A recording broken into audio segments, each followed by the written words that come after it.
Hello everyone, welcome back to my channel. And today the topic is adenoid. So today I'll be teaching you, I'll be giving a very simple concept on what is adenoid. I'll be just explaining the diagrams and I will try to make you understand that this is called adenoid. Okay, many people get very confused with it, so now let's start it. Okay, so this here, to understand adenoid, you have to first of all understand what is a pharynx. So what do you mean by pharynx? A pharynx is a conical fibromuscular tube forming upper part of ear, and from here ear, and from here foot. So it is a conical fibromuscular tube which forms the upper part of ear and foot passages. It is basically a 12 to 40 centimeter long, extending from the base of the occiput. So from the base of the occiput bone, I'll show you here also. I have next diagram. So there, from the base of the occiput, okay, this is the posterior part of the pharynx.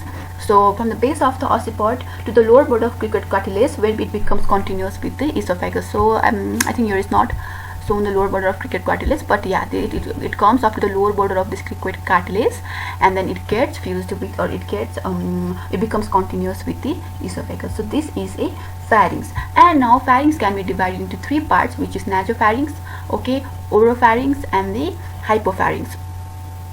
So nasopharynx, okay, now we have to know nasopharynx. So we got to know about the pharynx. Now we will learn about nasopharynx. Nasopharynx is the uppermost part. You can see here it's the uppermost part of the pharynx, and it lies behind the nasal cavity and the base of the bone. It lies behind the nasal cavity and base of the bone, and it extends up to this. What is this? This is a mouth. So there is hard palate, you can see a bone here, and then this soft palate. So it extends from the base of the skull to the soft palate, and this is nasopharynx. Now, okay, now we will zoom into nasopharynx. We will just want to look what is in the nasopharynx. So if you look at the nasopharynx, okay, you can see that this is a lateral view. And in this lateral view, you can see that anteriorly, what can you find in the nasopharynx? Anteriorly you can find that it consists of the nasal apparatus, whatever there in the posterior part of the nasal cavity. So that is the nasal apparatus or choanae. Okay, they're separated from each other by the posterior border of the nasal septum. So the last part of nasal cavity, whatever it is here, it is the anterior part of this nasopharynx. Now, what is in the posterior part? In the posterior part, as I said, it is formed by the arch of atlas vertebra covered by the prevertebral muscles and fascia. Okay, so this is the anterior part, this is the posterior part. In the roof, you can clearly see the bone. So roof is made, it is formed from basi-sphenoid and basi-occiput bone, basi-sphenoid and basi-occiput bone. And after that, this is the roof, this is the anterior part, this is the posterior part, okay, and this is the base. So what you can see in the base or the floor, it is formed by the soft palate anteriorly.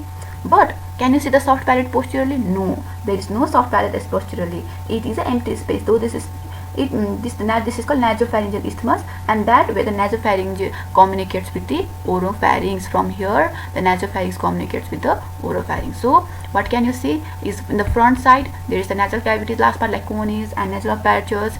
In the front of there is basi-sphenoid and basi-occiput bone. In the back side, you can see the arch of atlas vertebra covered by prevertebral muscles, okay, and in the base there is the soft palate anteriorly, but posteriorly there is nothing. It is called isthmus, nasopharyngeal isthmus, and it continues with the oropharynx.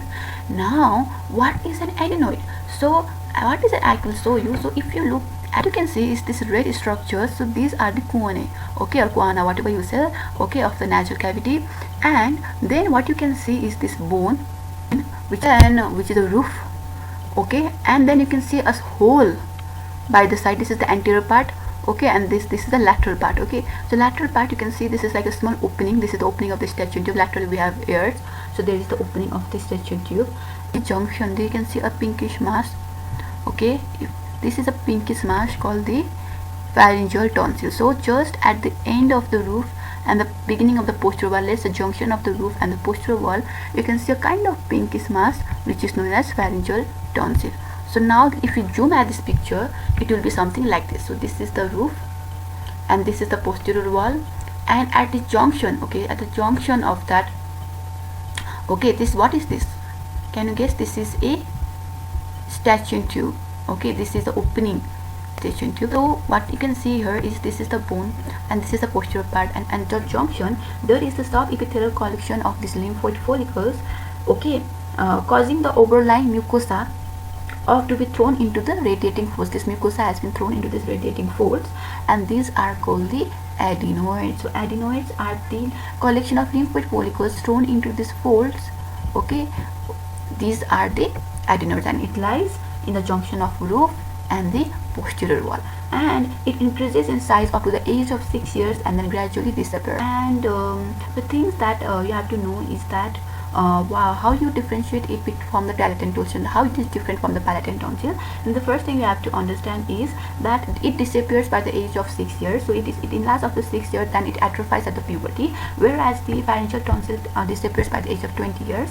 And the next thing is that they don't have crypts or capsules like the palatine tonsil. So these are the major differential points between the adenoids and the palatine tonsil. And likewise, I think you can see this groove here, and it has been named as nasopharyngeal bursa. So it is a epithelial lined median recess. It's a median recess, okay, found within the adenoid mass, I know, and extends from the pharyngeal mucosa to the periosteum of the occiput. So from pharyngeal mucosa to the of the occiput. And